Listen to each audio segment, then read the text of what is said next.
This is actually an update on a story that I had done on one of my previous channels a couple of years ago. So you guys may have remembered there was a guy, his name was Orlando, and he hooked up with what he thought was a woman. Okay, now this woman turned out to be a man.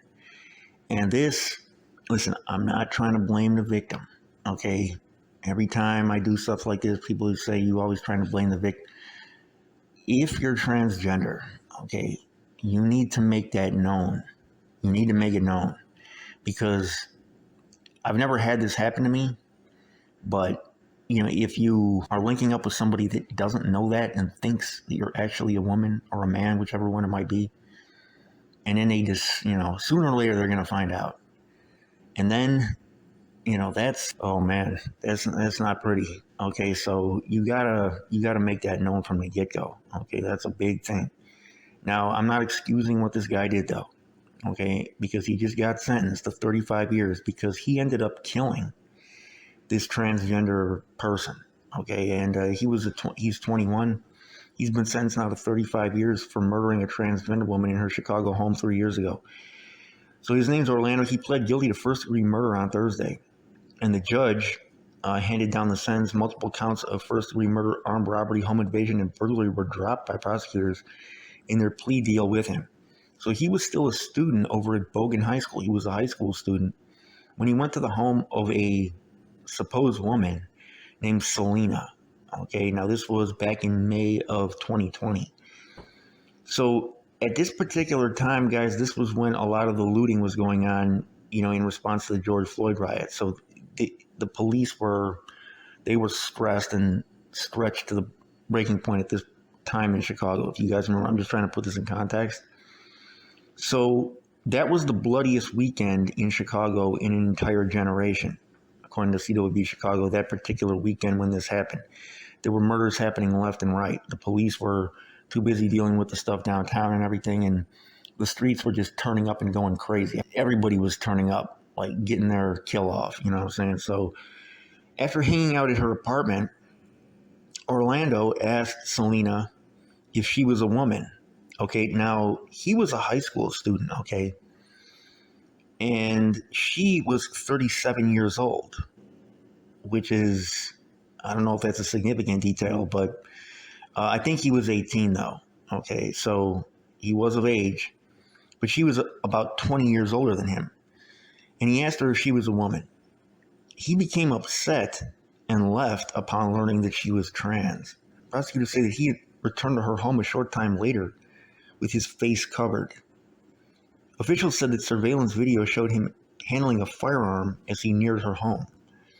Okay, finding her apartment door open, he went inside and shot her in the head, then fled the scene.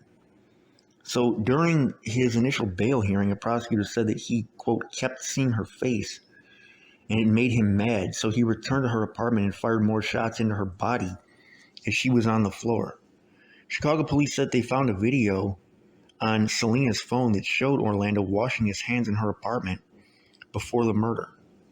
Okay, so this, is the conclusion to this case now, 35 years. You guys, let me know what you think about that sentence. But, obviously it doesn't excuse what he did. So I'm not, again, trying to blame the victim. But this is something that I just see happening over and over again. They keep it a secret, and then it suddenly gets revealed and something bad happens. Okay, the person, like I said, it's never happened to me, so I don't know exactly how they feel, but, they're doing crazy stuff after they find out that this person is, that they've just been messing around with a dude.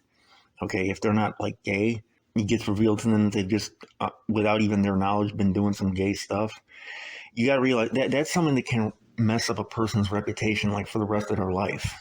Like, if you were messing around with a guy, okay, and you might say, well, I didn't know he was a guy, but, then you got to trust people to believe you, and even if it's just going to mess up your reputation forever, man. Like, that's going to put some crazy stuff on your name. I mean, you might even have a hard time, like, finding an actual woman after that, when she finds out that you were on stuff like that, and you might not have even known it. So the trans people, man, I'm not doing this to send hate to the trans community, but I mean, that's something like guys need to know. it's in a way like violating somebody else, their rights, to know exactly what they're getting themselves into. And there's a lot of stuff like this in Planned Parenthood's sex education program, for example. They tell teens that it's their human right to conceal from their sexual partner if they have HIV. Okay. I feel like people have a right to know certain things. Okay. If they're about to have sex with somebody, if they're trans, if they're about to have sex with what they think is a woman and it's actually a dude, I feel like the person has a right to know. If they're about to have sex with somebody that has AIDS and they think they're clean, I feel like they have a right to know that. I feel like the other person has a right to know that.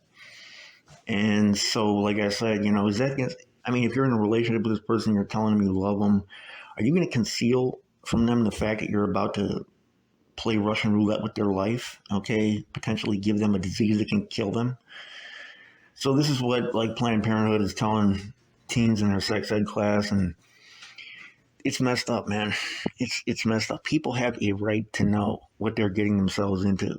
Okay, now if they haven't done their homework or they're just doing that because they're thirsty or whatever, then I mean that's part of the risk they take, just engaging in that type of activity. So you can't say that they don't share some of the blame. There's blame on both sides, but that's a really tricky situation, man. You guys let me know what you think down in the comment section, man. Is it your right to conceal from them, whether you're a man, whether you have AIDS or whatever, what they're getting themselves into, or is it the other person's right to know? So, I mean, that's an extreme like violation of the other person's rights, in my view. See, now he's going in there for a body, 35 years, so he's going to be in there with guys that are, they've killed people, and a lot of the guys that have killed people are gang members that have certain rules to their gang. He's Hispanic. I don't know what the rules are for Hispanics, or for whatever he's going to be at, whatever prison he's going to be at. But you go in there for something like that. Okay, you go in there because you killed somebody that was a dude or was a woman or whatever you didn't know, and you're having sex with a dude. I know the rules are different for each gang.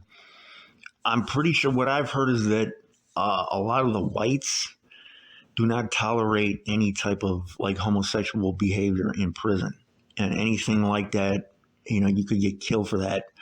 So I don't know what the rules are for the other groups. I think it differs by gang, is what I've heard. I've never been in federal prison or anything like that, so I don't know. But what I've heard is that in some of the prisons, the whites and the Hispanics run together.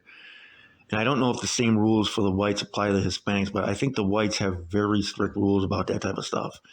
And so, yeah, that can be something that can get you killed in there if you're, if it's the word gets out that you've been messing around with guys. Man, I feel like, you're putting a target on somebody else's back if you do that too. It could potentially get them whacked, especially when you're dealing with something like that.